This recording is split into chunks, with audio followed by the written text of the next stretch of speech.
Another day, another story. Before Social Security, American colonists initiated local poverty relief taxes, and differentiations were made between worthy and unworthy poor. Welcome to Tabo Eminent Channel. Long before subsidized housing, food stamps and Medicaid, early American settlers implemented their own forms of public assistance and policy regarding the poor, including taxation, auctioning off the destitute and building government-run poorhouses. The Pilgrims and colonists may have envisioned the New World as a land of endless opportunity, but, as in England, the poor, sick and unemployed were also prevalent in America. And so they soon looked to the Elizabethan Poor Law Act of 1601 as a guide to handling the needy in their new homeland. In colonial America, the concept of poor relief was derived from the English Poor Laws, which were designed to address issues related to poverty and unemployment. The Poor Laws were a set of laws enacted in England during the late 16th and early 17th centuries, and their principles were carried over to the American colonies. Here's how the Poor Laws were implemented in colonial America to tackle poverty. Local responsibility.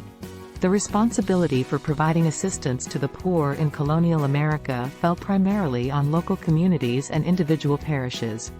Each town or parish was expected to care for its own poor residents. Indentured servitude. In some cases, poor individuals could become indentured servants, working for a certain number of years in exchange for passage to the New World and eventual freedom. However, this was not a comprehensive solution to poverty. Almshouses and poorhouses. Some colonies established almshouses or poorhouses, where the poor, including orphans, the elderly, and disabled individuals, could live and work. These institutions were meant to provide basic necessities and sometimes employment opportunities. Apprenticeships. Orphaned or poor children were often bound into apprenticeships, where they would learn a trade or skill under the care of a master. This was seen as a way to provide them with a future means of livelihood. Outdoor relief. Outdoor relief involved providing assistance to the poor while they remained in their own homes. This could include the distribution of food, clothing, or fuel to needy families. Colonial Poor Laws. Over time, individual colonies enacted their own poor laws to address the specific needs of their communities. These laws varied widely from colony to colony but generally followed the principles of the English Poor Laws. Community-based support. Communities often relied on informal networks of support, such as churches and charitable organizations, to assist the poor. These organizations provided aid, both material and financial, to those in need. While these measures were an attempt to tackle poverty, they were limited in scope and effectiveness. Poverty remained a significant issue in colonial America, and the methods employed under the Poor Laws were often insufficient to address the needs of the growing population. It wasn't until the 19th and 20th centuries that more comprehensive social welfare programs were developed to provide a safety net for those in need. The Orphan's Promise. Set in a bustling colonial town, this story follows the life of an orphan child struggling to survive in a world governed by strict poor laws. The protagonist, determined to escape the confines of an almshouse, embarks on a journey to find a way out of poverty. Along the way, they encounter various challenges and meet characters who either exploit or help them navigate the complexities of the poor laws. This tale explores resilience, friendship, and the pursuit of a better life against all odds. Beneath the almshouse roof. In a colonial almshouse, a diverse group of residents, each with their own unique story and background, forms an unlikely family. Through their daily struggles and triumphs, they create a support system that defies the harsh realities of the poor laws. This heartwarming story sheds light on the resilience of the human spirit, showcasing how solidarity and compassion can flourish even in the most challenging circumstances. The Benevolent Benefactor. In a small colonial community torn apart by poverty and social inequality, a mysterious benefactor emerges. This enigmatic figure provides much-needed assistance to the poor, challenging the existing poor laws and social norms.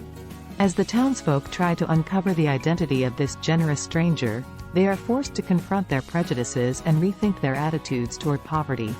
This story explores themes of generosity, empathy, and the power of collective action. The Apprentice's Dilemma. A young apprentice dreams of a better life beyond the confines of his master's workshop. Faced with the harsh realities of indentured servitude and the limitations imposed by the poor laws, he decides to take matters into his own hands. Through determination and resourcefulness, he navigates the complexities of colonial society, striving for freedom and independence. This coming-of-age story explores the pursuit of personal freedom and the challenges faced by those bound by societal constraints. The Reformers' Rebellion.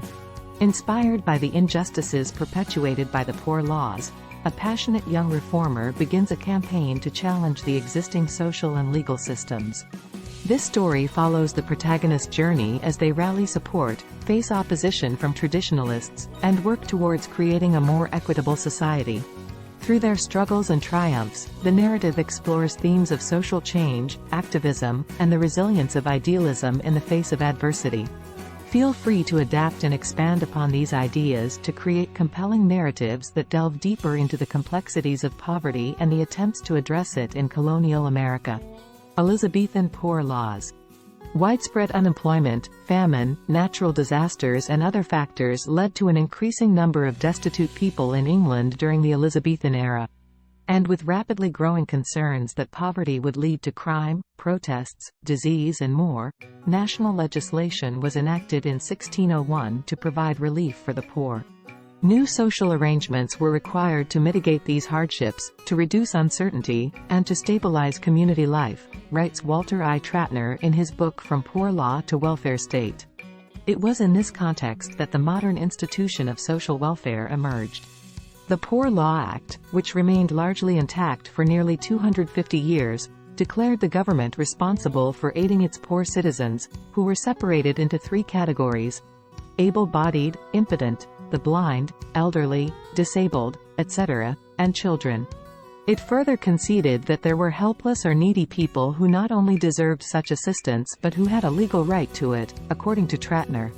Local church leaders or other appointees were charged with overseeing the relief, and a mandatory tax rate system was installed, with failure to contribute resulting in jail time. But the act also stated that vagrants who refused employment faced prison, whipping, branding, stoning or death. Additionally, a ban against begging was enforced and poorhouses were opened, bringing the poor laws to the colonies. It quickly became clear that poverty was not restricted to European borders. By the mid-17th century, on American shores, Trattner writes, so many indigent colonists were about idlers, misfits, tramps, criminals, widows, the sick, and so on, that their care had to become a community function and responsibility. Pulling from the Poor Laws Act, colonists soon initiated local poverty relief taxes, and differentiations were made between the worthy and unworthy poor, leaving it up to town leaders to choose who would receive help and in what form. In time, colonial legislatures and later state governments adopted legislation patterned after these English laws, establishing the American tradition of public responsibility for the care of the destitute while also requiring evidence of legal residence in a particular geographic locality, i.e., town, municipality, county, as a prerequisite for receiving assistance. John E. Hanson writes in Poor Relief in Early America. Two common forms of relief for the poor were the contract system, in which a farmer or homeowner agreed to care for a person based on a fixed price, and auctioning, where a person or family was assigned to the lowest bidder. The individual then put the poor person to work in exchange for reimbursement of what it cost to clothe and feed them. According to Hanson, the system essentially legalized abusive behavior and near starvation existence. It was during this time that transiency laws were also introduced to keep strangers from moving from town to town to collect public funds.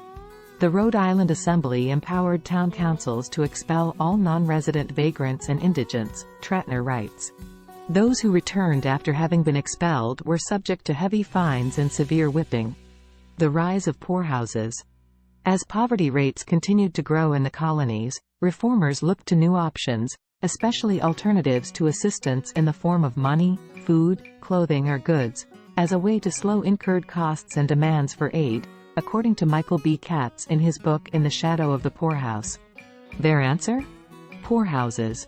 Also called workhouses and almshouses, these institutions became a popular form of public aid and were supposed to check the expense of pauperism through cheaper care and by deterring people applying for relief, as well as even the tax burden between urbanites and those in rural areas and decrease vagrancy, according to Katz. In many areas, poorhouses became a refuge for the sick, the severely disabled, frail elderly and homeless children who were unable to work and had no one to care for them, Hansen writes. Complicating the use of a poorhouse for the care of all destitute persons was the necessary mixing of the worthy and the unworthy poor. Often living in the same congregate setting were able-bodied adults as well as dependent persons such as children, the aged, the sick and the disabled.